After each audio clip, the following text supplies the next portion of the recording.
की जय। एक गाना बजा हमारा फर्जी बोलाओ, एक गाना तो कोई तकलीफ ना हो।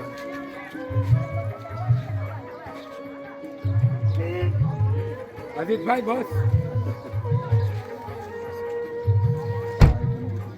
बोलिए परम पिता परमात्मा की जय, कबीर साहिब की जय, सभी संतों की जय भक्तों की जय।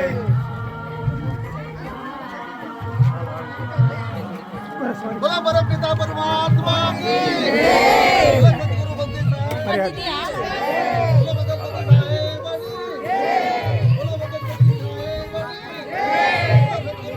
साहेब की जय,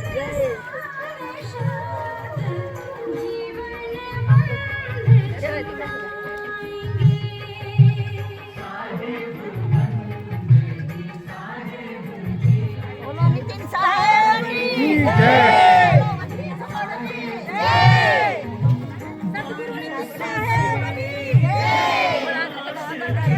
जयकारा बोलो, बोला परम पिता परमात्मा ने बोला सद्गुरु बंदी गौर कबीर साहेब साहेब की जय बोला गणपति साहेब की जय।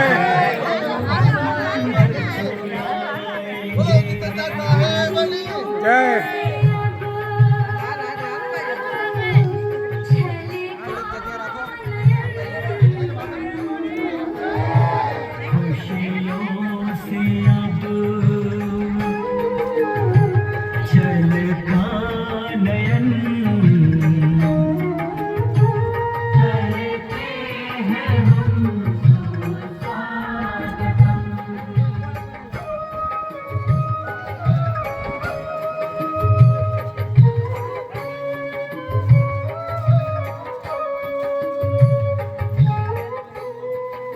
हेलो हेलो बोला परम पिता परमात्मा ने बोला सद्गुरु बंदी छोड़ कबीर साहेब ने बोला बदलपति साहेब ने बोला विराटपति साहेब ने बोला करीडापुर धाम की बोला नित्यानंद साहेब ने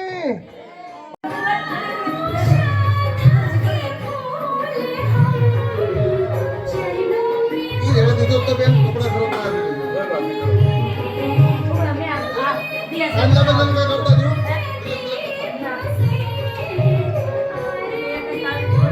गावाला कपडो ले ले आरती उतारा देव बड़ा देखो और लेने को बाकस ले गए अंदर बाकस ले गए अंदर बाकस लाओ ले ले ले ये પછી કરજો ને પેલા આરતી કરી લો ને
બધા બાર વહી આવો, કોઈ પણ અંદર ન આવે. બધા બહાર આવો, બધા બાર લાવો. બધાને બારોબાર લાવો. હા, હા, હા. હા, હવે થોડી વાર હમણાં લાવો. ગુરુદેવને થોડા આરામ. બોલો હવે લખન લાવો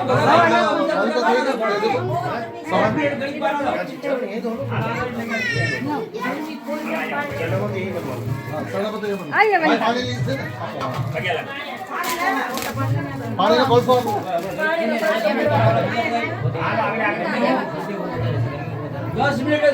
ઘણી ગાળવો બધા.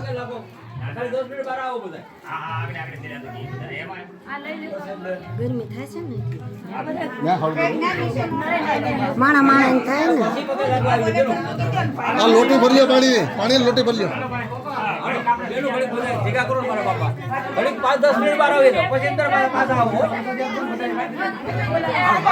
હાકર લેતો હરદર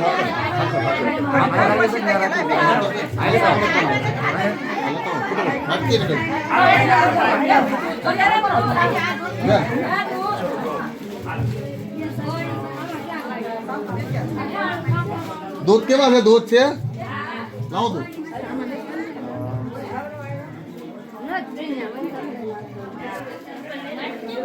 બોલો બીજા ટુવાલ લઈ જાઓ. હે આયા હા, વાંધો નહીં, દો ખૂબ. બેન તમે પાણી નાખો, લાવો. बरो ये પછી રાખીએ इसको से बेन साफ कर लेते हैं आप रखिए बेन पानी लाओ તમે ધો ગુરુજીનો જેટલા ધોવો ને એટલું બાપા સાફ થાય. મેમરી કાર્ડ મળશે સત્સંગનો, સાંભળો અને આપણા જીવનનું કલ્યાણ કરો. સાહેબ બન કી સપના.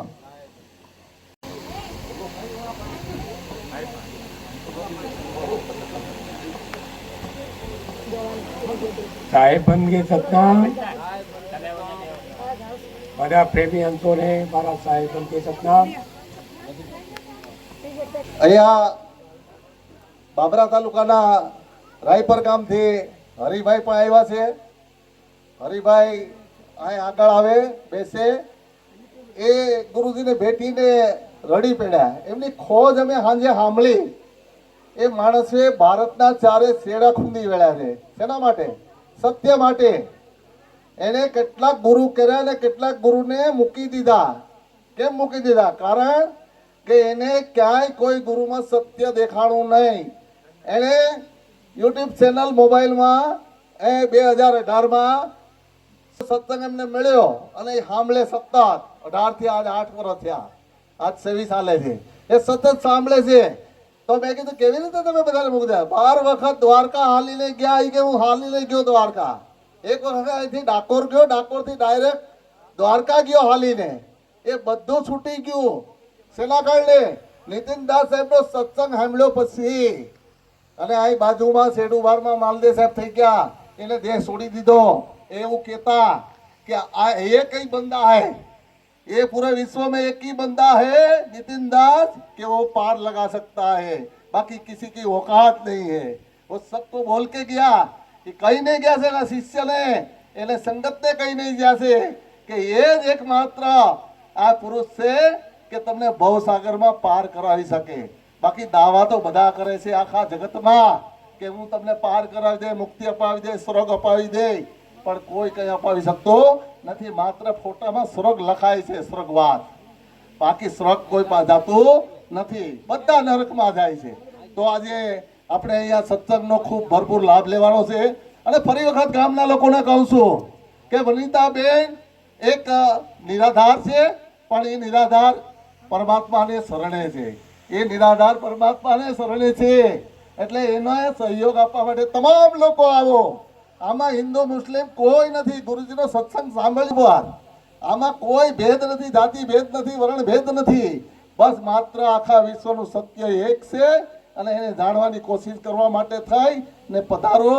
આ ગુંદરણ ગામના અહો ભાગ્ય કે આ અમરેલીની ધરતી ઉપર પહેલી વખત અહીંયા આવા સંત ઇન્ટરનેશનલ સંત કોઈ સામાન્ય નહીં, આખા વિશ્વમાં ફરનારા સંત 138 દેશમાં વિધાઉટ પરમિશન વિઝા મળેલી, જ્યારે જઈ શકે એનો જ્યારે એને સમય મળે ત્યારે આવી શકે.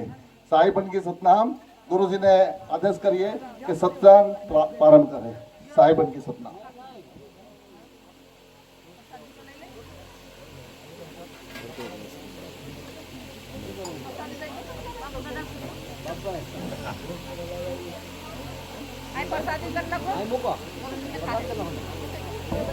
मेरे से गलती से ऐसा बोल गया है तो मैं गुरु के शरण में माफी चाहता हूँ, क्योंकि गुरु को शिष्य आदेश नहीं कर सकता.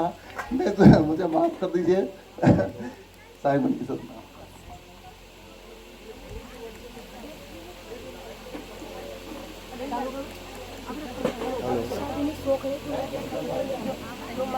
બોલો જ માઈક આપી દે ને મને જે હાથમાં ધરી હતી.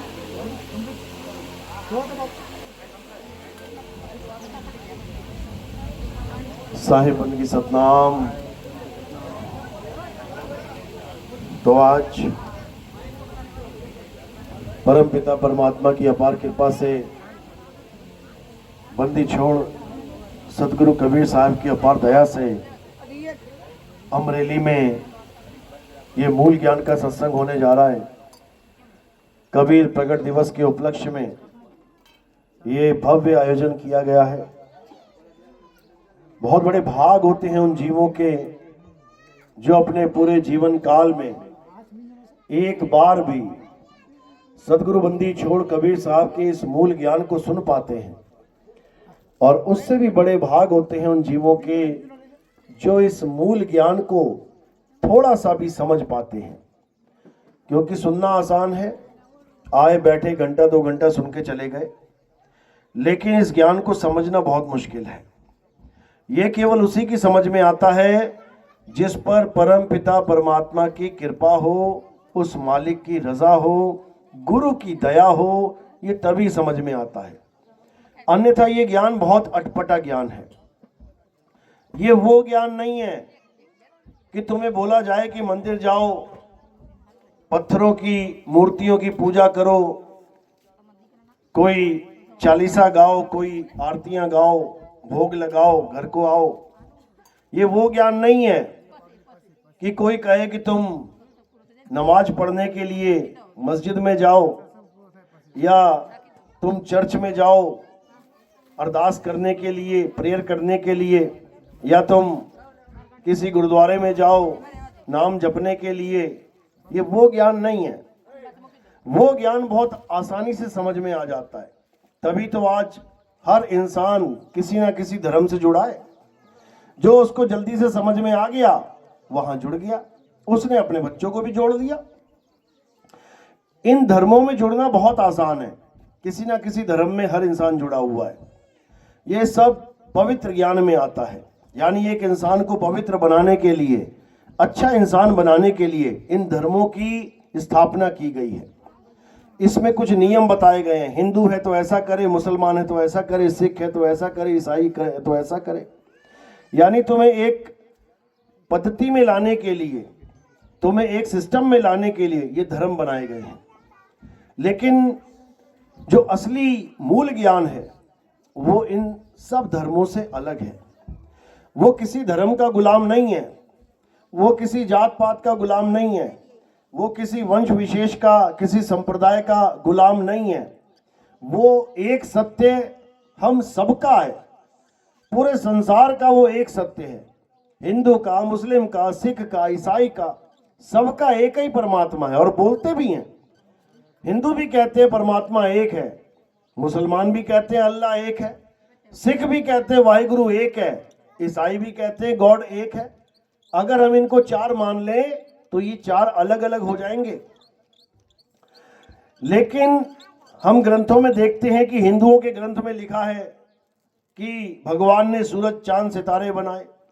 मुसलमानों के ग्रंथ में लिखा है अल्लाह ने सूरज चांद सितारे बनाए. ईसाइयों के ग्रंथ में लिखा है कि गॉड ने सूरज चांद सितारे बनाए. सिखों के ग्रंथ में लिखा है वाहिगुरु ने सूरज चांद सितारे बनाए. अब यहीं पे बुद्धि लगा लेनी चाहिए, यहीं पे विवेक जगा लेना चाहिए कि अगर ये अलग अलग होते, अल्लाह, वाहिगुरु, गॉड, खुदा, तो यहां 4 सूरज होते। एक भगवान ने बनाया होता, एक अल्लाह ने बनाया होता, एक गॉड ने बनाया होता, एक वाहिगुरु ने बनाया होता। अगर ये अलग अलग होते तो 4 सूर्य, 4 चांद, 4 धरतियां घूम रही होती, लेकिन ऐसा नहीं है। यहां पर एक ही सूरज, एक ही चांद, एक ही धरती दिख रही है। इसका मतलब कि ग्रंथों में तो सही लिखा है, बस नाम अलग अलग लिख लिए गए हैं, और कुछ नहीं है फर्क। चीज एक ही है, वो ताकत एक ही है, लेकिन उसके नाम इंसानों ने अपनी अपनी भाषाओं में लिख दिए, बस इतना सा फर्क है। जैसे गिलास में पानी एक ही है, लेकिन किसी ने उसको कह दिया जल, किसी ने कह दिया वाटर, किसी ने कह दिया नीर, किसी ने कह दिया तोय, किसी ने कह दिया पानी। यही 5 नाम बन गए इसी के। बस इसी प्रकार हमने उस एक तत्व को जानना है जो हम सबका एक परमात्मा है। बस इतनी सी बात समझ में आ गई तो सारा सत्संग समझ में आ जाएगा। तो आज का सत्संग शुरू करने से पहले परमपिता परमात्मा से अरदास करेंगे कि जिसके भी कान में मेरी ये आवाज़ जाएगी, मालिक उसको विवेक दे, उसको ऐसी बुद्धि बख्शे कि उसको एक एक बात समझ में आने लग जाए, और इस भवसागर के जाल से वो निकलने के लिए सत्य का खोजी हो जाए। केवल सत्य का खोजी ही होना है।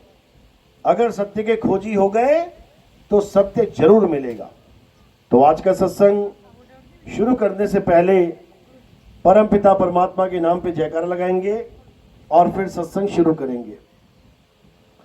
बोलिए परमपिता परमात्मा की, सदगुरु बंदी छोड़ कबीर साहिब की, सभी संतों की, सभी भक्तों की, पंडाल में आए सभी हंसों की, इनके माता पिता, इनके गुरुदेव की, सदगुरु मदनपति साहिब की, सदगुरु राम सेवक साहिब की, सदगुरु वैरागपति साहिब की, कलिनपुर धाम की, सभी हंसों की, इस गांव नगर बस्ती की, आज के आनंद की, सकल हंस को बंदगी, साहेब बंदगी सतनाम।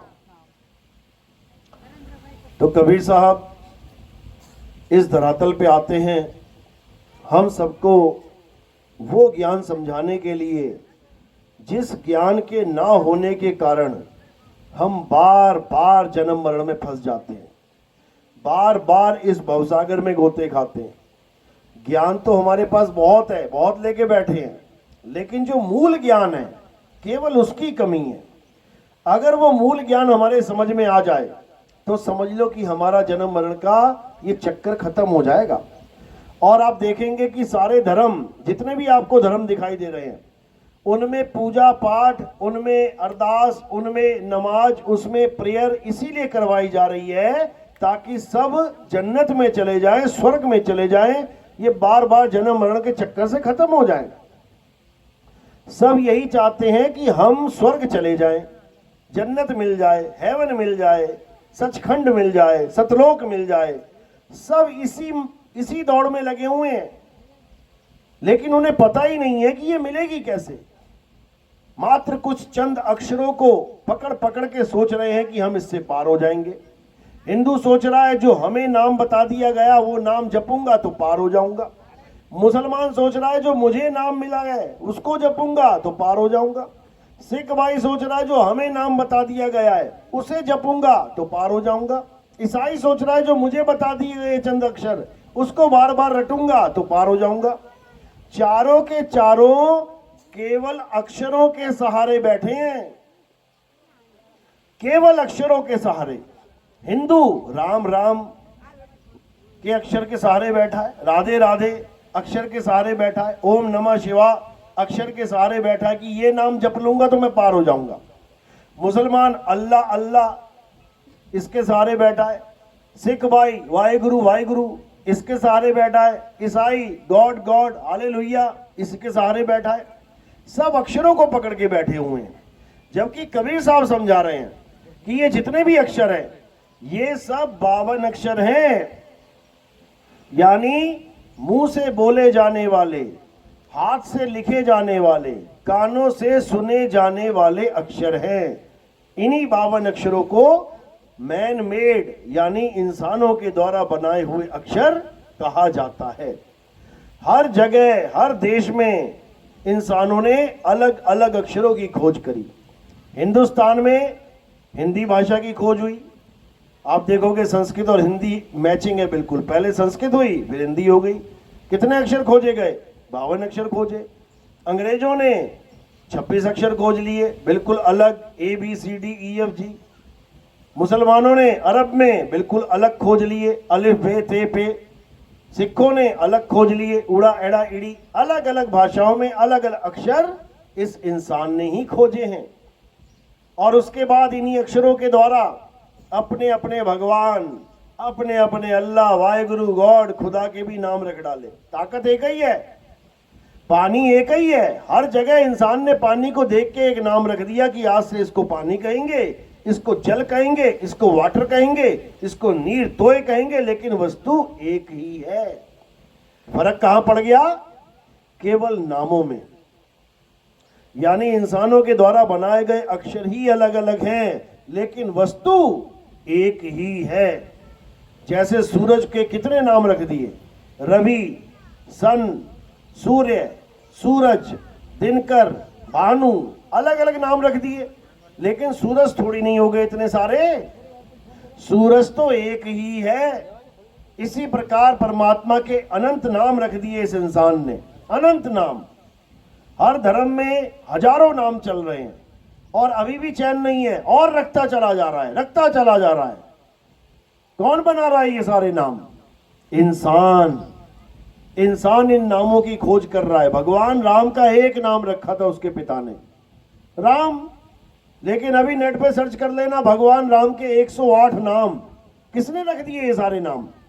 अरे बाप बेटे का नाम रखता है। दशरथ जी ने अपने पुत्र राम का नाम रखा, बाप बेटे का नाम रखता है। यहां पर जनता ही राम जी के नाम रखती चली जा रही है, बेटा बाप के नाम रखता चला जा रहा है। बताओ, समझो बात को।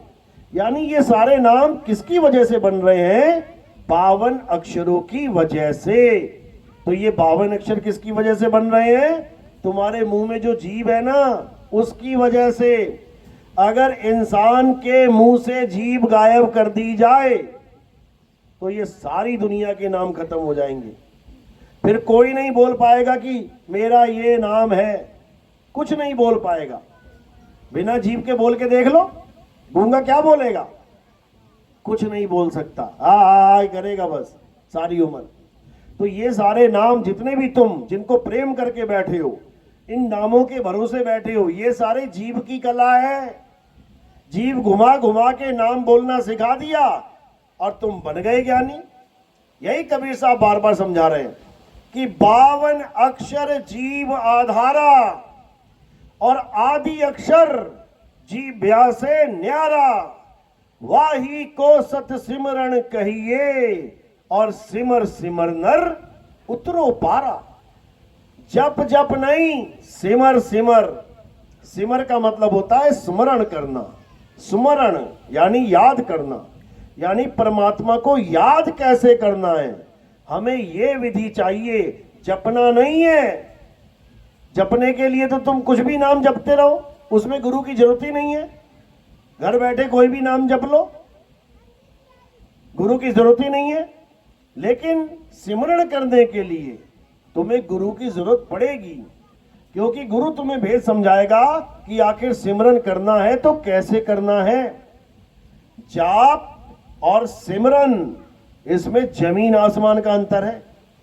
जाप वस्तु के नाम का किया जाता है और सिमरन वस्तु का किया जाता है। बस ये फर्क है। तुम्हारा पर्स खो गया कहीं पे, अब दो चीजें हैं, एक पर्स और एक पर्स का नाम, पर्स जो तुमने रख दिया है। अब तुम्हें दो प्रकार के गुरु मिले। एक कहता है बेटा अगर पर्स को प्राप्त करना है तो बैठ यहां पे और पर्स पर्स जप। गुरुजी कितनी बार जपना पड़ेगा? 8 करोड़ बार, 10 करोड़ बार। ले पकड़ माला, अब तुम बैठ जाओ। Purse purse purse purse purse purse purse, कितनी बार जपोगे मिल जाएगा? 8 करोड़ छोड़ो, 80 करोड़ बार भी जप लेना तब भी नहीं मिलेगा। और एक गुरु दूसरा जो है वो क्या बोल रहा है? अरे इसको छोड़, ये माला वाला छोड़, ये पर्स पर्स जपना छोड़, और पर्स को ढूंढ, याद कर कि कहां कहां गया था, जहां जहां गया था उसी रास्ते में वापस चला जा, वहीं पड़ा मिलेगा। अब सिमरन चालू हो गया, जाप छूट गया, जाप को छुड़वा दिया गया और सिमरन चालू करवा दिया गया। यानी अब याद करना है वस्तु को कि वो कहां है, अब नाम नहीं जपना है। तो जपना नाम का किया जाता है और सिमरन वस्तु का किया जाता है। तो कबीर साहब यही समझा रहे हैं, कह रहे हैं वस्तु कहीं और ढूंढे कहीं, और कैसे लागे हाथ, गुप्त वस्तु तब मिले, भेदी लीजिए साथ। भेदी लीना साथ में और दीनी वस्तु लखाए, कोटि जन्म का पंथ था, पल में पहुंचा जाए। कहते जब गुरु ऐसा मिल गया जो नाम जाप को छुड़वा के वस्तु का ज्ञान करवा दे, कहते तब तेरा कल्याण हो जाएगा, 101% तेरी मुक्ति हो जाएगी। नहीं तो नाम जप जप के लोग दोजक में चले गए, नरकों में चले गए। जीव समझ नहीं पाया इस भेद को, वो अपने बनाए नामों को ही बड़ा मानता रहा, और जो परमात्मा का सच्चा नाम है, जिसे कोई बना नहीं सकता, जिसको कोई बिगाड़ नहीं सकता, जिसे संतों ने सतनाम करके याद किया, उसको समझ ही नहीं पाया। बाणियां तो गाता है, कलयुग में एक नाम आधारा, सिमर सिमर नर उतरो पारा। जप जप नहीं, सिमर सिमर, यानी उसको याद करो। परमात्मा को कैसे याद करना है ये गुरु से जानो, जपना नहीं है। तो कहते हैं असली गुरु वो होता है जो ये सारे जाप छुड़वा दे और वस्तु को कैसे याद करना है ये बता दे। तो मदन साहब की वाणी क्या कहती है? सोई गुरु पूरा कहावे, जो 2 अक्षर का भेद बतावे, एक छुड़ावे, ये सारे नाम छुड़वा दो, एक लखावे, जिस वस्तु का वो नाम है उस वस्तु को लखा दे, तब प्राणी निज घर को जावे। तब ये प्राणी अपने असली घर पहुंच जाएगा, नहीं तो इसी जन्म मरण में धक्के खाता जन्मों जन्म बीत जाएंगे। तो अब क्या करना है? अब उस वस्तु को जानना है, जिसके लिए मीराबाई कहती है, पायो जी में नाम रतन धन पायो, वस्तु अमोलक। मीराबाई कह रही है मुझे वस्तु मिली है, नाम नहीं मिला। वस्तु अमोलक दी मेरे सतगुरु, और कृपा कर अपनायो, पायो जी में नाम रतन धन पायो। उस नाम का, उस रतन का भेद बताने वाला गुरु वही पूर्ण गुरु होता है, जपाने वाला नहीं। साहिब समझा रहे अपनी वाणी में, मुंह को कहां ढूंढे रे बंदे, मैं तो तेरे पास में, ना मंदिर में, ना मस्जिद में, ना काबे कैलाश में, ना मैं जप में, ना मैं तप में, ना मैं व्रत उपवास में। अरे खोजी होए तुरंत मिल जाऊं, एक पल की तलाश में। और कहे कबीर सुनो भाई साधो, मैं तो हूं विश्वास में। यानी भेद समझा रहे हैं सतगुरु बंदी छोड़ कबीर साहब कि मोह को कहां ढूंढे रे बंदे, मैं तो तेरे पास में। यानी जिस परमात्मा को सारा संसार ढूंढ रहा है वो परमात्मा तुम्हारे बिल्कुल पास में है, लेकिन तुम्हें उसका एहसास नहीं है, तुम्हें उसके बारे में जानकारी नहीं है, तो तुम सारी उम्र ढूंढते ही चले जाते हो। कैसे? जैसे वो हिरन जिसे नहीं पता कि जो कस्तूरी की खुशबू आ रही है वो उसकी नाभि से ही आ रही है, और वो बेचारा नाभि में ना ढूंढ के वन वन में ढूंढता फिरता है, और एक दिन ऐसे ही किसी वन में मर जाता है, सारी उम्र बीत जाती है। तो कहते हैं कस्तूरी कुंडल बसे, मृग ढूंढे वन माही, और ऐसे रमता राम है ये दुनिया जाने नाही। यानी जो असली राम है वो रमता राम है। रमता राम यानी जो हम सब में रमा हुआ है। बिना राम के कोई इतना भी काम नहीं कर सकता। लेकिन वो कौन सा राम है ये जानना पड़ेगा। रमता राम कहते किसे हैं उसे जानना पड़ेगा।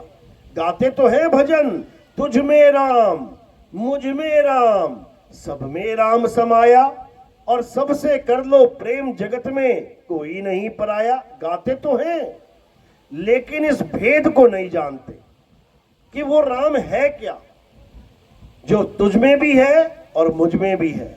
उस राम का नाम क्या है? आत्म राम।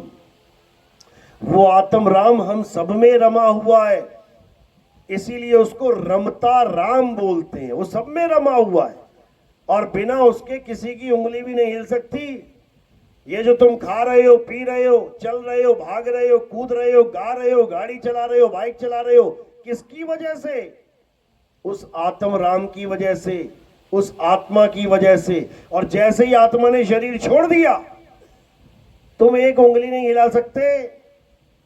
समझो, अगर तुम इस पंडाल तक आए हो घर से चल के, आत्मा की वजह से आए हो। आत्मा का नाम सुना है ना सबने? हाथ खड़ा करो एक बार, जिसने आत्मा का नाम सुना है। देखो हाथ भी नहीं उठा पा रहे हैं। नहीं भी उठाओगे तब भी पता है कि सुना है। अपनी अपनी आत्मा लेके आए हो सारी। घर तो नहीं छूट गई किसी की? किसकी घर छूट गई? हाथ खड़ा करो। हाथ भी नहीं खड़ा कर पाओगे, घर छूट गई होती तो। लेके आए हो साथ में, लेकिन उसका ज्ञान नहीं है। वस्तु साथ में है, वस्तु पास है, लेकिन उसका ज्ञान नहीं है। आत्मा तुम्हारे पास है लेकिन तुम्हें उसका ज्ञान नहीं है। तुम नहीं जानते आत्मा कैसी होती है। लंबी है, छोटी है, मोटी है, काली है, पीली है, गोरी है, ठंडी है, गर्म है, कैसी है? गोल है, षटकोण है, त्रिकोण है, कैसी है? कोई नहीं बता सकता, क्योंकि आत्मा पास होते हुए भी तुम उसका अनुभव नहीं कर सकते। शरीर देख सकते हो तुम, मैं काली, मैं गोरी, मैं मोटी, मैं पतली, मैं ऐसी, मैं वैसी, लेकिन तुम आत्मा को नहीं देख सकते जो 24 घंटे तुम्हारे साथ है। बिना आत्मा के तुम कहीं जा नहीं सकते, आ नहीं सकते, लेकिन उस आत्मा को तुम कभी जान भी नहीं सकते जब तक तुम्हारे जीवन में आत्मज्ञानी गुरु नहीं आ जाए। अभी तक कौन कौन से गुरु आए तुम्हारे जीवन में? जपी तपी सन्यासी। जब तुम्हारे जीवन में जपी गुरु आता है तो वो तुम्हें क्या ज्ञान देता है? नाम जाप का। जपो बेटा ये नाम, जपो बेटा वो नाम। तुम्हारी भाषा का नाम तुम्हें जपवा के चला जाता है। हिंदुस्तानी है तो जपो हिंदी के नाम, अरब देश का कोई है तो जपो अरबी के नाम, जापान का कोई बंदा है तो जपो जापानी के नाम, चाइनीज बंदा है जपो चाइना के नाम। ये सारे नाम उसी भाषा, उसी क्षेत्र में बनाए जाते हैं। तुम्हें जितने भी नाम पकड़ाए गए हैं वो सारे तुम्हारी भाषा के नाम हैं। क्यों तुम्हारी भाषा के? क्या भगवान तुम्हारी भाषा जानता है?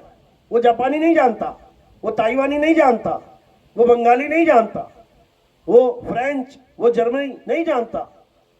लेकिन हम अपनी भाषा के नामों को पकड़ के बैठे हैं और सोच रहे इसी से मेरा कल्याण हो जाएगा। किसी का कल्याण नहीं होने वाला, क्योंकि तुम्हें जपी मिल गया है।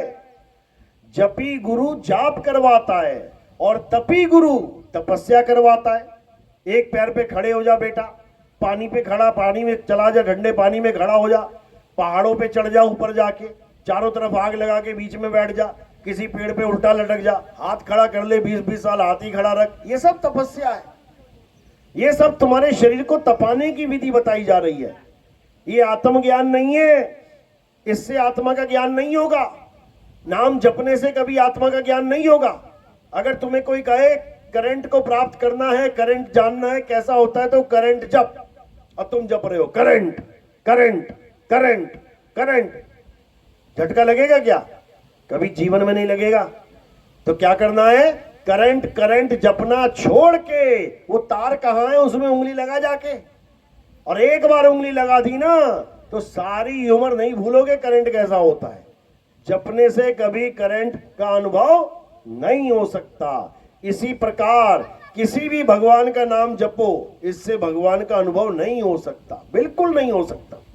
लेकिन विश्वास एक ऐसी चीज है कि विश्वास कर करके अपना पूरा जीवन बिता के चले गए, खुद तो गए, दूसरों को भी इसी लाइन में लगा के चले गए, केवल विश्वास की वजह से कि विश्वास रख अंत समय में परमात्मा तुझे मिलेगा। कभी नहीं मिलेगा, कभी नहीं मिलेगा। नाम जपने से कभी परमात्मा मिलता ही नहीं है। अगर नाम जपने से परमात्मा मिलता तो कबीर साहब ये बात कभी कहते ही नहीं। क्या कह रहे हैं? कह रहे माला फेरत जुग भया, मिटा न मन का फेर, और कर का मन का फेंक के, मन का फेर। कभी नहीं कहते कि ये माला फेंक दे। क्या बोल रहे हैं? माला तो कर में फिरे और जीभ फिरे मुख माही, ये मनवा दसहु दिसी फिरे, ये तो सिमरन नहीं। ये जाप है, सिमरन नहीं है। सिमरन का मतलब होता है याद करो, परमात्मा को याद करो। कैसे याद करेंगे? जब आत्मज्ञानी गुरु मिलेगा, वो बताएगा तुम्हें कैसे याद करना है। नहीं तो जप जप के जीवन बर्बाद हो जाएगा। तो कबीर साहब क्या बोल रहे हैं? कह रहे माला फेरूं ना हरि भजूं, और मुख से कहूं ना राम, मेरा हरि मुझे भजे और मैं पाऊं विश्राम। साहिब ये समझा रहे हैं कि ये माला जपना, ये नाम जपना छोड़, और जो वस्तु तेरे पास पड़ी है आत्मा, उसको पकड़, उसको जान। उसी आत्मा में परमात्मा का वास है, उसी आत्मा में परमात्मा रमा हुआ है। जैसे दूध में घी रमा हुआ है। दूध में तुम्हें घी दिखाई नहीं देगा, लेकिन है उसी में। अगर तुम्हें पता लग जाए कि दूध से कैसे घी निकलेगा, तुम निकाल लोगे उसमें से। लेकिन अगर तुम्हें नहीं पता, कोई बताने वाला नहीं मिला, तो सारी उम्र दूध ही पीते रह जाओगे, घी नहीं निकाल सकते। तो कैसे मिलेगा परमात्मा? अपनी आत्मा में रमण करके। क्या कहती है गीता? श्री कृष्ण जी ने क्या समझाया गीता में? पहली बात तो कोई गीता पढ़ता ही नहीं है, वैसे ही डरा रखा है सबको कि अगर बिना नहाए धोए हाथ लगा दिया गीता को तो पाप लग जाएगा। बंदा नहा धो के भी हाथ नहीं लगाता, यार झूठे हाथ ना हो कहीं। इतना दूर कर दिया गीता से, जबकि गीता एक ऐसा अनमोल ग्रंथ है। अगर तुमने गीता को पढ़ लिया, आज हमारे सत्संग सुन सुन के जो सारी उम्र गीता को नहीं समझ पाए थे, आज वो 100-100, 200 रुपए में गीता का ज्ञान बेचते नजर आ रहे हैं। वो गीता के ऑनलाइन सत्र देते नजर आ रहे हैं। हमारा ज्ञान, हमारा जो गीता का हमने खुलासा किया है, उसको सुन सुन के ज्ञानी बन गए। सारी उम्र बीत गई लोगों की, लेकिन गीता के भेद को नहीं समझ पाए। क्या बताती है गीता? अध्याय 3, 17वां श्लोक। तुम्हें असली ज्ञान बताया जा रहा है कि आखिर करना क्या है। संसार में आए हो तो क्या करने के लिए आए हो? ये ईंट पत्थर इकट्ठी कर करके पूजने के लिए आए हो क्या? यही पत्थर सड़क पे पड़ा है, कोई नहीं पूज रहा, उसी पत्थर से मूर्ति बना दी, पूजने लग गए। बताओ, पत्थरों में भगवान नहीं है। पत्थर तो एक शुरुआत है कि हाँ भगवान राम ऐसे थे, हाँ हनुमान जी ऐसे थे, हाँ कृष्ण जी ऐसे थे। केवल एक शुरुआत है कि तुम जाओ और मंदिर में पूजा करो ताकि तुम्हें कृष्ण जी से प्यार हो, राम जी से प्यार हो, हनुमान जी से प्यार हो, भगवान से प्यार हो, तभी तो तुम आगे बढ़ोगे। लेकिन लोगों ने उसी को मंजिल समझ लिया। सारी उम्र पत्थर ही पूजते बीत गया जीवन। तो कबीर साहब ने मना किया, पाथर पूजे हरि मिले और तो मैं पूजू पहाड़, और वासे ये चाकी भली पीस खाए संसार। यानी पत्थर पूजा शुरुआत के लिए ठीक है, क्योंकि जिसको कुछ नहीं पता उसको थोड़ा सा पता लग जाए वो भी अच्छी बात है, लेकिन उस पे अंत नहीं होना चाहिए। पत्थर पूजा में अंत नहीं होना चाहिए। अगर अंत हो गया तो समझ लो कि तुम्हारा इस दुनिया में आना व्यर्थ हो गया। व्यर्थ क्यों? क्योंकि भगवान कह कुछ और गए और तुम करते कुछ और रहे। क्या कह के गए कृष्ण जी? सबके पास मोबाइल है, देखो क्या लिखा है, अध्याय 3 17वां श्लोक, अभी सर्च करो, अभी गीता खुल जाएगी तुम्हारे सामने। क्या लिखा उसमें? हे अर्जुन, जो अपनी आत्मा में रमण करते हैं, जो अपनी आत्मा में तृप्त हैं, जो अपनी आत्मा में संतुष्ट हैं, उनके लिए कोई धार्मिक कर्म कर्तव्य लागू ही नहीं होता। यानी लागू का मतलब होता है जैसे कोई कानून लागू हो जाता है, जैसे धारा 144 लागू कर दी गई। लागू यानी जो सबके ऊपर लागू हो गई। अब धार्मिक कर्म कर्तव्य क्या होता है? हिंदू का धार्मिक कर्म कर्तव्य क्या है? मंदिर जाए, पूजा करे, पाठ करे, हवन करे, यज्ञ करे, देवताओं की पूजा करे, ये करे, वो करे, घर को वापस आ जाए। मुसलमानों का धार्मिक कर्म कर्तव्य क्या है? मस्जिद में जाए, कुरान पढ़े, नमाज पढ़े, रोजा रखे, ये करे, वो करे, जो भी बताया जा रहा है करे, ये उसका धार्मिक कर्म कर्तव्य है। सिखों का, ईसाइयों का क्या है? जो उनके गुरुद्वारे में, जो उनके चर्च में बताया जा रहा है, ऐसे पूजा करो, ऐसे पाठ करो, ऐसे प्रेयर करो, ऐसे अरदास करो, ऐसे बाणियां पढ़ो, जो बताया जा रहा है वो उसका धार्मिक कर्म कर्तव्य है। अच्छी बात है। शुरुआत तो कहीं से हुई। हिंदू का बच्चा है, मंदिर जाके शुरुआत कर रहा है। मुसलमान का बच्चा है, मस्जिद जाके शुरुआत कर रहा है। ईसाई और सिख का, बुद्ध और जैन का बच्चा है, अपने अपने धार्मिक स्थल पे जाके शुरुआत कर रहा है। शुरुआत कहीं से भी कर लो, बहुत बढ़िया, लेकिन अंत एक जगह पे आके खत्म होना चाहिए, और वो क्या है? आत्मा में रमण कैसे करना है। अगर हिंदू को यह समझ में आ जाए कि आत्मा में रमण कैसे करना है, वो सारे धार्मिक कर्म कर्तव्यों से निवृत्त हो जाता है। उसके ऊपर कोई धार्मिक कर्म कर्तव्य लागू नहीं हो सकता। ये गीता प्रमाणित करती है, लेकिन हमें कोई बता ही नहीं रहा है। हमें वही आंगनबाड़ी में ही सारी उम्र बिता दी जा रही है। हमें एलकेजी यूकेजी में ही सारी उम्रें बितवा दी जा रही हैं। कोई नहीं बता रहा कि मंदिर के आगे क्या, मस्जिद के आगे क्या, गुरुद्वारे के आगे क्या, चर्च के आगे क्या, आगे क्या करना है। शुरुआत तो कर ली, आगे क्या, कहां जाएं? ये हमें गीता समझाती है, ये हमें बाइबल समझाती है, ये हमें कुरान समझाती है, ये हमें गुरु ग्रंथ समझाते हैं। क्या कहते हैं गुरु ग्रंथ साहब? कहते आत्मदेव पूजिए, गुरु के सहज सुभाए। यानी मेरे सारे सिखों, जो असली पूजा है वो आत्म देव की पूजा है। आत्म देव पूजिए। कौन पूजा कर रहा है आत्म देव की? सारे गुरु ग्रंथ साहब में बाणियां तो पढ़ रहे हैं, वहां पर जाके नाम तो जप रहे हैं, वहां पे शस्त्रों की पूजा हो रही है, गुरु ग्रंथ साहब की पूजा हो रही है, लेकिन आत्म देव की पूजा कौन कर रहा है? जो गुरु ग्रंथ साहब वाणी में समझा रहे हैं कि आत्म देव पूजिए, कि तेरा असली राम कहां है? आत्म में राम, राम में आत्म। ये कोई क्यों नहीं समझा रहा? क्योंकि उसका भेद उन्हें पता ही नहीं है। उनको बस इतना पता है कि गुरुद्वारे जाओ, माथा टेको, गुरबाणी पढ़ो, नाम जपो, लंगर छको, सेवा करो और घर वापस आ जाओ। इससे ज्यादा किसी को कुछ नहीं समझ में आ रहा है।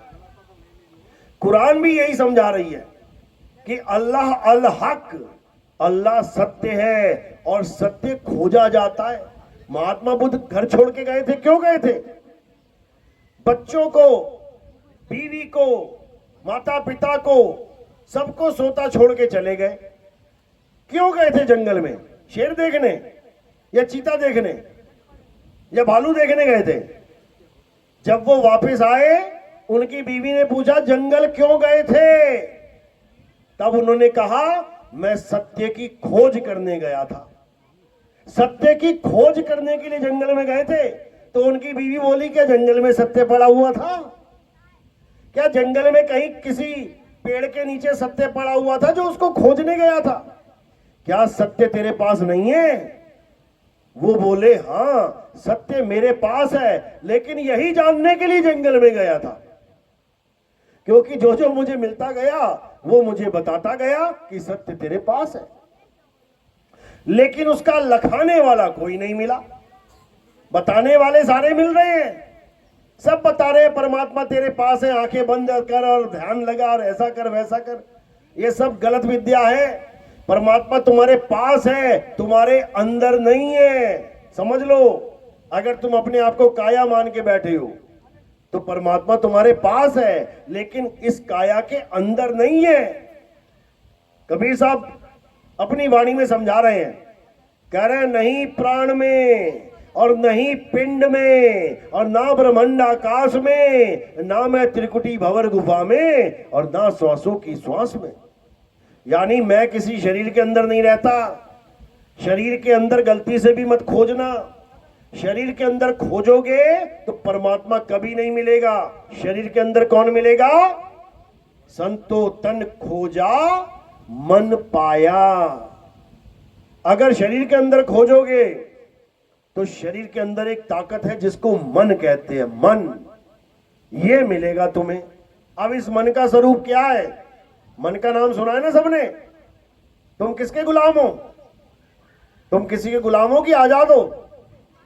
तुम्हें लग रहा है कि तुम आजाद हो, तुम सब मन के ही गुलाम हो, समझ लो।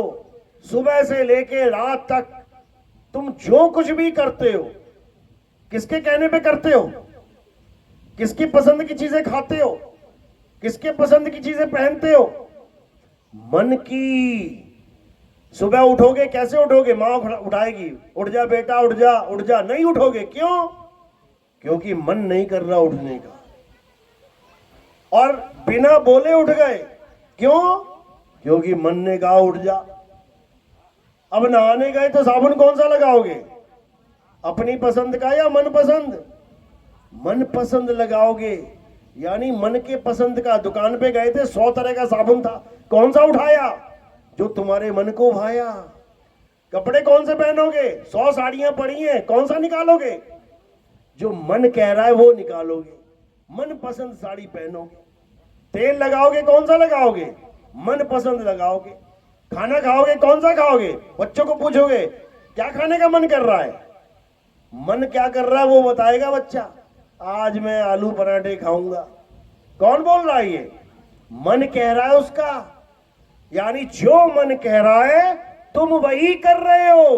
तुम सब मन के ही गुलाम हो। और ये मन कहां बैठा है? इसी काया के अंदर छुपा बैठा है। इसी मन को कली काल कहते हैं। वाणियों में आता है कि कल की अवतार आएंगे। कल की अवतार का नाम सुना है? कल की अवतार कौन से धर्म में है? मुसलमान धर्म में। कौन से धर्म में है? 10 अवतारों में से आखिरी अवतार कल की अवतार है। 9 अवतार हो चुके हैं। कौन कौन से? मत्स्य अवतार हो गया, कुर्म अवतार हो गया, वराह अवतार हो गया, नरसिंह अवतार हो गया, वामन अवतार हो गया, परशुराम अवतार हो गया, श्री राम अवतार हो गया, कृष्ण अवतार हो गया, महात्मा बुद्ध अवतार हो गया। अब कल की अवतार की बारी है। तो कल की अवतार किसके साथ युद्ध करेंगे? राम जी ने किसके साथ किया? रावण के साथ। कृष्ण जी ने कंस के साथ। कल की अवतार किससे करेंगे? कौन सा राक्षस है? यही राक्षस है जिसकी तुम गुलामी कर रहे हो सुबह से शाम तक। कल की अवतार युद्ध किसके साथ होगा? कली काल के साथ होगा। कली काल कोई रावण नहीं है, कली काल कोई कंस नहीं है। रावण और कंस तो उसके पैर की धूल की भी धूल नहीं है, क्योंकि रावण और कंस तो केवल एक छोटे छोटे राज्य के राजा थे। एक लंका का राजा था और एक मथुरा का राजा था। और जो कली काल है वो कहां का राजा है? वो 3 लोक का राजा है। वो सारे संसार का राजा है। वो हर जीव का राजा बना बैठा है। समझ लो, कुत्ता भी बिस्कुट और खाएगा, कभी देखो ना बिस्कुट डाल के, कभी सूंघ के खा लेगा, कभी सूंघ के नहीं खाएगा। किसका गुलाम हुआ पड़ा है? मन का। कभी सूंघेगा, मन करेगा खा जाऊं तो खा लेगा, और कितनी बार तुम कितना ही खिलाते रहो मुंह मोड़ के चला जाएगा। किसका गुलाम है? मन का। कली काल सबके अंदर बैठा हुआ है। और उसका स्वरूप क्या है? ज्योति स्वरूप। ये जितने भी पंथ चल रहे हैं ना इस संसार में, जो तुम्हें त्रिकुटी में ध्यान लगवा के ज्योति के दर्शन करवाते हैं, ये उसी कली काल के गुलाम हैं। उसी कली काल को अलख निरंजन कहते हैं। ये ज्योति स्वरूपी अलख निरंजन, इसने सब जग भरमाया, सारे संसार को भ्रमित करके बैठा है। बड़े बड़े ऋषि मुनि, बड़े बड़े देवी देवता आंखें बंद करके इसका ध्यान करते हैं। आंखें बंद करके कहां ध्यान लगाते हैं? त्रिकुटी में ध्यान लगाते हैं। इसी को कबीर साहब समझा रहे हैं। कहते हैं निज मन करत जहां ठगुराई, सो नैनन पिछवारा है, कर नैनो दीदार महल में प्यारा है। यानी त्रिकुटी में बैठा हुआ निरंजन ये सब पे राज कर रहा है, सब पे। इसी का राज खत्म करने के लिए कल की अवतार आएंगे। वो मंदिर में पूजा करवाने के लिए नहीं आएंगे कि उनके मंदिर बन जाएंगे और मंदिरों में आरतियां गाई जाएगी। वो तुम्हें अपने जैसा बनाने आएंगे, क्योंकि तुम्हें खुद कल की अवतार बनके कली काल से सामना करना है। क्योंकि सबका युद्ध होगा और सबके शरीरों में ही वो युद्ध होगा।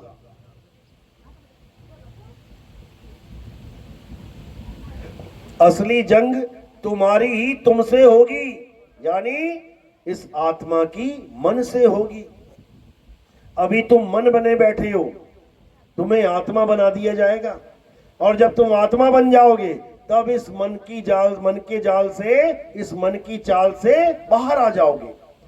तो युद्ध किसके साथ करना है? इसी मन के साथ। तो कबीर साहब क्या समझा रहे हैं? मन के हारे हार है और मन के जीते जीत। और कहे कबीर गुरु पाइए मन ही के प्रति। यानी जब तुम्हारा युद्ध होगा इस मन से, जो मन से हार जाएगा वो युद्ध हार गया, और जो मन से जीत जाएगा वो युद्ध जीत गया। यानी ये युद्ध मन और आत्मा का होगा। तुम्हें अपने स्वरूप को प्राप्त करके, यानी तुम्हें आत्मा होके इस मन से विजय प्राप्त करनी है। जब तक तुम आत्मा नहीं हो पाए तब तक तुम इस मन को हरा नहीं सकते। बड़े बड़े ऋषि मुनि नहीं हरा पाए। 21-21 हजार साल तपस्या करने के बाद, 50-50 हजार साल तपस्या करने के बाद फिर मन के झांसे में फंस गए बड़े बड़े योद्धा, बड़े बड़े ऋषि। तो ये मन कोई छोटी मोटी चीज नहीं है भाई, ये 3 लोक का मालिक है। और इसी को संतों की भाषा में काल निरंजन कहते हैं। और सारे संसार को पैदा करके पाल भी यही रहा है, और पालने के बाद खत्म भी यही करेगा। यही इस संसार को पैदा करता है, यही इस संसार को पालता है, यही इस संसार का नाश करता है। कबीर साहब समझा रहे हैं वाणी में, 3 लोक एक जेल है, पाप पुण्य 2 जाल, सारा जग भोजन बना और खाने वाला काल। किसी के घर में किसी का पिता चला गया, मर गया, किसी का दादा मर गया, किसी की नानी मर गई, किसी की मां मर गई, किसी के सारे बच्चे मर गए। कौन खा गया उनको? यही काल खाता है। हर जीव को ये खाता है, एक को भी नहीं बख्शेगा। तो यही कबीर साहब समझा रहे हैं कि भाई इस काल से बचना है तो इसकी जेल से भागो। जैसे बूचड़ खाना होता है, बूचड़ खाना नाम सुना है? बूचड़ खाना क्या होता है? जिसको कसाई बाड़ा कहते हैं, जहां पे तमाम बकरे वगैरह होते हैं। कसाई बाड़े में खूब बकरे रखे हुए हैं। अब वो बकरे हैं तो कसाई बाड़े में मरने के लिए खड़े हैं वहां पे, लेकिन झगड़ा कर रहे हैं हरी घास खाने के लिए। कसाई ने हरी घास फेंक दी, एक कहता है मैं खाऊंगा, एक कहता है मैं खाऊंगा, और दोनों लड़ रहे हैं हरी घास खाने के लिए। ये हरी घास क्या है? ये सुख है, सुख। सब कसाई बाड़े में बैठे हैं, ये सारे बकरे हैं इस संसार में जितने भी दिखाई दे रहे हैं। लेकिन कसाई बाड़े में बैठे बैठे मरने के लिए तैयार है, लेकिन झगड़ा किस बात का है? हरी घास खाने का। मैं खाऊंगा, मैं खाऊंगा, मैं खाऊंगा, दूसरे के मुंह से खींच खींच के लेके आ रहे हैं। यानी इस झूठे सुख के लिए एक दूसरे को धोखा दे रहे हैं, एक दूसरे को नीचा दिखा रहे हैं, एक दूसरे के पीछे पड़े हैं, टांग खींच रहे हैं उसकी, अपने सुख के लिए खून चूस रहे हैं गरीबों का, अपने सुख के लिए, इस झूठे सुख के लिए। और है कसाई बाड़े में खड़े हुए, एक पल का नहीं पता कब किसका नंबर लग जाए और सारी घास वहीं पड़ी रह जाएगी। तो कबीर साहब समझा रहे हैं, झूठे सुख को सुख कहे और मान रहा मनमोद, ये जगत चबैना काल का, कुछ मुंह में और कुछ गोद। अभी तुम्हें थाली भर के मूंगफली के दाने दे देना खाने के लिए, तो क्या करोगे? यहां रखोगे थाली आराम से और उसमें से दाने खाना शुरू कर दोगे। तो वो दाने क्या है? कुछ मुख में, कुछ तो चबा रहे हो, और कुछ गोद। अब गोद वाले सोच रहे हैं हम थोड़ी नहीं जाएंगे मुंह में, हम थोड़ी नहीं मरे, हम तो जिंदा हैं। मरने वाले मर गए, अरे तूने भी मरना है, तू भी मुंह में ही जाएगा। इससे पहले कि मुंह में चला जाए, कबीर साहब कहते हैं, भाग भाग रे फकीर के बाल के, निकल इस काल के जाल से, निकल इस त्रिलोकी के जाल से, निकल इस कसाई बाड़े से, नहीं तो एक पल का पता नहीं कब क्या हो जाए। देखो, एक पल का पता नहीं। बच्चे क्लास में बैठे बैठे एकदम आग लग जा रही है, मर जा रहे हैं जल के। घर में सो रहे हैं सब लोग, भूकंप आ रहा है, हजारों लोग मर रहे हैं। 60,000 लोग लापता हैं फिलीपींस में, 2,500 लोग जिनकी लाशें मिली हैं। वो बाकी 60,000 कहां चले गए? वो भी बीच ही में दबे पड़े हैं, मरे हुए हैं, कोई नहीं बच रहा है। मंदिर तक जा रहे हैं, वृंदावन घूमने जा रहे हैं, भगवान के धाम पे, वहां किश्ती उल्टी हो जा रही है, राधे राधे जप के पानी में डूब जा रहे हैं, और बाबा कह रहा राधे राधे जपोगे तो पार हो जाओगे। अरे पार कहां हुए, डूब गए। केदारनाथ में जा रहे हैं, बोले बम बम बोले बम बोले करते और गाते जा रहे हैं, अकाल मृत्यु वो मरे जो काम करे चंडाल का, काल उसका क्या बिगाड़े भक्त है महाकाल का। और एक सुनामी आई, एक पानी की लहर आई, एक जलजला आया, सारे भगत उड़ गए। बताओ कहां चले गए सारे भगत? काल के मुंह में चले गए, अकाल मृत्यु को प्राप्त हो गए। फिर भी नहीं समझ में आ रहा ये काल क्या चीज है, और आएगा भी नहीं। इस काल को अगर समझना है तो हमारे सत्संग सुनो, तब समझ में आएगा ये काल क्या चीज है। ये किसी को नहीं बख्शता, ये किसी भगवान की पूजा करने वालों को नहीं बख्शता, ये किसी मंत्र जपने वालों को नहीं बख्शता, ये किसी मंदिर मस्जिद जाने वालों को नहीं बख्शता, ये किसी को भी नहीं बख्शता, किसी को भी नहीं। शंकर जी की घरवाली को नहीं बख्शा। बताओ, हवन कुंड में छलांग मार दी, जल गई, मर गई, वो 6 महीने लेके घूम रहे, जिंदा करके दिखाओ ना, जिंदा करके दिखाओ। नहीं कर पाएंगे। क्यों? जब कली काल चाहता है तब जिंदा होगी। गणेश जी को कर दिया ना, गणेश जी की गर्दन कटी, उसको जोड़ दिया, जिंदा कर दिया, लेकिन अपनी घरवाली को नहीं कर पा रहे। विष्णु जी आ गए, विष्णु जी कर देते, वो भी नहीं कर पाए। तो क्या किया? 9 टुकड़े कर दिए चक्र मार के, कि कम से कम मोह भंग होगा। समझो, यानी इस दुनिया में जो कुछ भी हो रहा है वो कली काल की मर्जी से हो रहा है, कली काल की मर्जी से। लेकिन उसको कोई जानता ही नहीं है। रावण को जान गए, कंस को जान गए, सारी उम्र हो गए पुतले जलाते हुए रावण की, लेकिन किसी को पता ही नहीं है कि सबसे बड़ा राक्षस कली काल है। ये है असली रावण, वो तो बच्चा है छोटा सा। समझो, ये कली काल इतना शातिर है, इतना शातिर है, तुम सोच भी नहीं सकते, सोच भी नहीं सकते कि कैसे इसने सबको भरमा रखा है। और इसी कली काल को मुसलमान धर्म में क्या बोलते हैं? दज्जाल। ये कली काल ही दज्जाल है। ये एक ऐसा भ्रम पैदा कर देता है। मुसलमान कहते हैं इसके एक हाथ में जन्नत है और एक हाथ में दोज़ख, यानी एक हाथ में ये स्वर्ग और एक हाथ में नरक लेके घूमता है। लेकिन इतनी बुद्धि भ्रष्ट कर देता है, जहां पर पाप है, जहां पर भ्रष्टाचार है, जहां पर ठगी है, जहां पर सारे उल्टे काम है, उसको स्वर्ग बना के दिखा देता है। अभी तुम्हें कोई कहे कि भैया बढ़िया जीवन कैसे जी सकते हैं, तो तुम क्या कहोगे? देख भाई, 1 नंबर में तो नहीं हो सकता, ये 2 नंबर का काम करना पड़ेगा।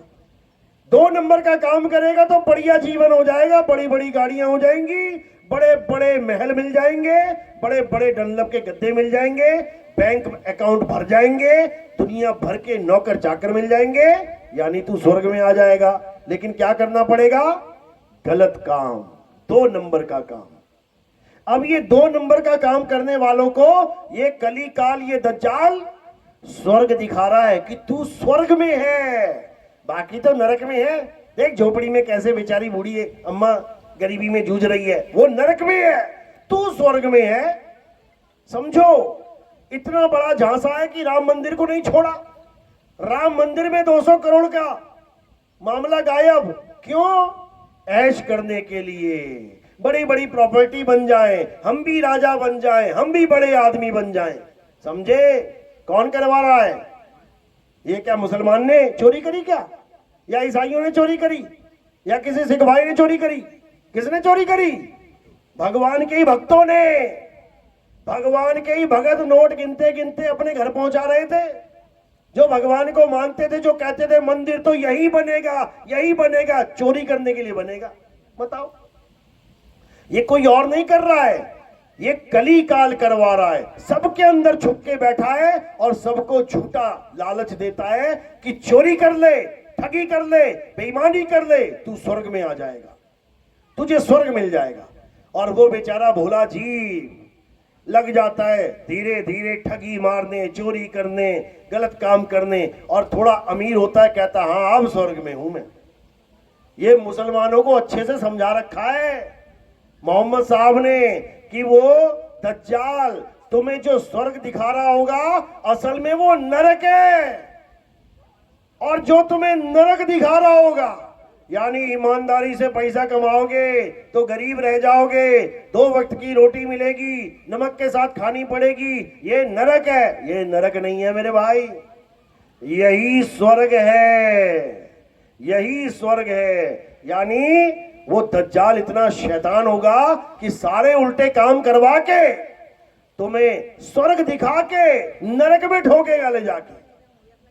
और जो सच्चे इंसान होंगे वो उसके जाल में नहीं फंसेंगे, वो 1 नंबर काम करेंगे और गरीबी में जी के स्वर्ग को प्राप्त होंगे। इतना शातिर है ये, समझ लो। इसी को बाइबल में शैतान बोला गया है। शैतान हर धर्म में इसी का जिक्र है। गुरु ग्रंथ साहब में इसका नाम किल्विश रखा गया, किल्विश। यानी ये इतना खतरनाक है कि सबको यही विष पिला के इस दोजक में लेके जाएगा। लेकिन कहते हैं विलन होता है तो हीरो भी होता है।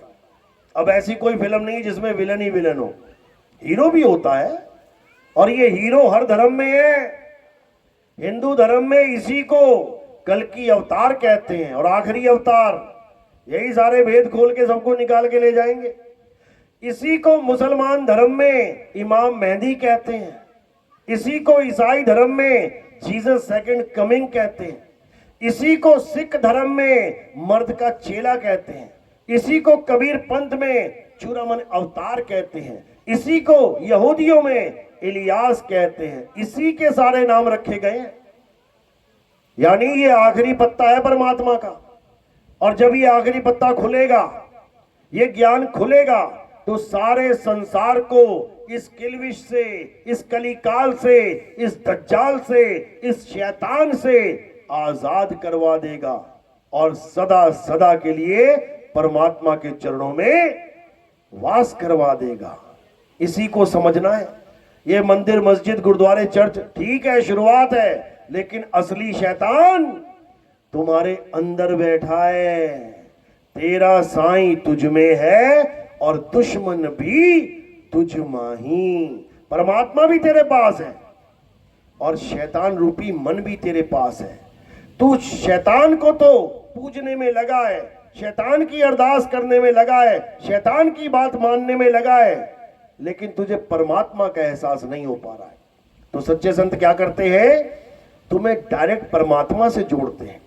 जब तुम डायरेक्ट परमात्मा से जुड़ते हो तो परमात्मा क्या करता है? परमात्मा तुम्हें अपना स्वरूप प्रदान कर देता है। कहते हैं गुरु को कीजिए दंडवत और कोटि कोटि प्रणाम, कीट न जाने भृंग को गुरु कर ले आप समान। यानी वो परमात्मा तुम्हें कल की अवतार बना देगा, उसके बाद तुम कली काल की गर्दनें उड़ाते रहना, लेकिन उसके लिए पहले तुम्हें बनना पड़ेगा, वो होना पड़ेगा। उसके अलावा और कोई रास्ता नहीं है, उसके अलावा दोजक के धक्के हैं, उसके अलावा नरकों के धक्के हैं। मेरी बात समझ में आ रही है? किस किस के समझ में आ रही है? हाथ खड़ा, झूठा मूठा वाला नहीं। अगर बात समझ में आ रही तो बहुत अच्छी। और आगे का ज्ञान सुनने के लिए, क्योंकि एक सत्संग से समझ में नहीं आती बात। हाँ, बीज पड़ गया कान में। आज बीज पहले सत्संग से ही पड़ जाता है, लेकिन ये अंकुरित कब होता है?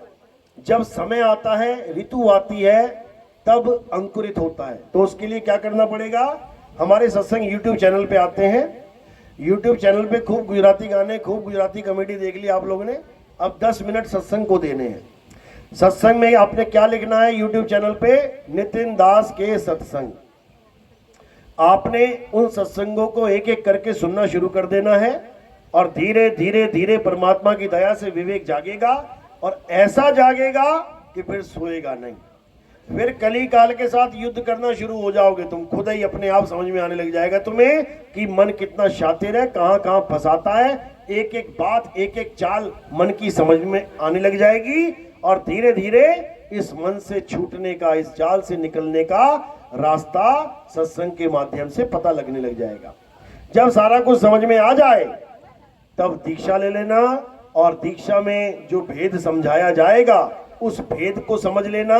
उससे तुम डायरेक्ट परमात्मा का सिमरण करोगे, और परमात्मा तुम्हें ऐसा वरदान देंगे कि तुम अमर हो जाओगे। अमर हो जाओगे मतलब तुम्हारे जीवन में कभी मृत्यु आएगी नहीं। मृत्यु आएगी नहीं मतलब, इसका मतलब कि तुम शरीर रह ही नहीं जाओगे, तुम आत्मा हो जाओगे। और आत्मा कभी मरती नहीं है, उसका कभी जन्म और कभी मरण नहीं होता। तो आज का सत्संग यही समाप्त करते हैं, और अब आरती का समय है। आरती कैसे होती है हमारे यहाँ? हमारे यहाँ किसी पत्थर की आरती नहीं होती, हमारे यहाँ किसी कैलेंडर, फोटो, इसकी आरती नहीं होती। हमारे यहाँ जीवित गुरु की आरती होती है, हमारे यहाँ आत्मदेव की आरती होती है, हमारे यहाँ संतों की आरती होती है। और संतों को हमारे यहाँ शरीर नहीं माना जाता। शरीर यानी काया एक नाशवान तत्व है, ये 5 तत्वों का नाशवान शरीर है। लेकिन संत 5 तत्वों के नहीं होते, संत आत्मा होते हैं। इसलिए बोला गया, संत हमारी आत्मा, हम संतन के जीव, और संतन हम में रम रहे, जीव माखन में घी। तो ऐसे ही आरती करेंगे। आरती करते हुए क्या करना है? जैसे ही आरती चलेगी एक एक करके आएंगे, और ये फूल मेरे सिर के ऊपर रखेंगे। ये फूल सिर के ऊपर क्यों रखा? क्योंकि पैर के अंगूठे से लेके सिर की चोटी तक ये क्या दिखाई दे रहा है? नाशवान शरीर। और हमने आरती करनी है अविनाशी आत्मा की। तो हमने क्या किया? हमने इस नाशवान शरीर से परे इन फूलों को चढ़ा दिया। तो ये कहां समर्पित हो गए? शरीर से परे उस आत्म तत्व को समर्पित हो गए। तो ऐसे आत्मा की आरती होती है। और कोई प्रचार प्रसार में योगदान करना चाहेगा, क्योंकि हमारा लक्ष्य केवल और केवल ये ज्ञान पूरे संसार में फैलाना है। उस सेवा से हम क्या करते हैं? हमारा प्रोग्राम टीवी चैनल में भी आता है। आपके घर में टीवी होगा, चैनल भी देखते होंगे आप। तो हमारे जो प्रोग्राम है वो कहाँ आते हैं? धार्मिक चैनल है, साधना टीवी और ईश्वर टीवी, उन दोनों में हमारा प्रोग्राम आता है। उसमें और भी बाबा लोग आते हैं जो आपको समझाते हैं कि परमात्मा को पाना है तो नाम जपो, नाम जपो, नाम जपो। 1-1 घंटा 2-2 घंटा बोल के चले जाते हैं कि नाम जपो, नाम जपो, नाम जपो। जब ये बोल के जाते हैं तो मैं आ जाता हूं और मैं क्या बोलता हूं, परमात्मा को पाना है तो नाम छोड़ो, नाम छोड़ो, नाम छोड़ो और आत्म तत्व से खुद को जोड़ो, तब परमात्मा मिलेगा, अन्यथा परमात्मा नहीं मिल सकता। तो ये सेवा हम उसमें यूज करते हैं और हम गीता का प्रचार करते हैं। हमारे आश्रम की गीता है, हर हर गीता घर घर गीता। आप इस गीता को लेके जाना, गुजराती में छपी हुई है और ये गीता बिल्कुल सार, जिसको निचोड़ कहते हैं ना। आप देखोगे गन्ना एक एक क्विंटल लेके आते हैं लोग, लेकिन जब उसमें से रस पीना होता है कितना निकलता है, बहुत कम। तो वो सार कहलाता है। पूरी गीता पढ़ोगे समझ में नहीं आएगी, लेकिन सार सार को ग्रहण कर लोगे तो हर चीज समझ में आ जाएगी। इसीलिए हमने गीता का सार यानी निचोड़ एक छोटी सी पुस्तक में बना के रखा है। जिसको भी वो चाहिए होगी वो बाबू भाई से संपर्क कर सकते हैं, उनको गीता मिल जाएगी। तो गीता भी हम उसी प्रचार प्रसार में लगाते हैं। और बहुत से जो यात्राएं चलती हैं, जैसे बाबा रामदेव की यात्रा या एक कांवड़ यात्रा या और भी कई यात्राएं चलती है, हम वहां पर भक्तों की ड्यूटी लगाते हैं। बिल्कुल निशुल्क उनको ये गीता पहुंचाई जाती है। ये सब आप सबके योगदान से ही होता है, क्योंकि हमारा एक ही लक्ष्य है, परमपिता परमात्मा के सच्चे नाम का प्रचार प्रसार करना, इस कली काल के खेल को खत्म करना। बोलिए परमपिता परमात्मा की सदा ही जय हो। साहिब बंदगी सतना।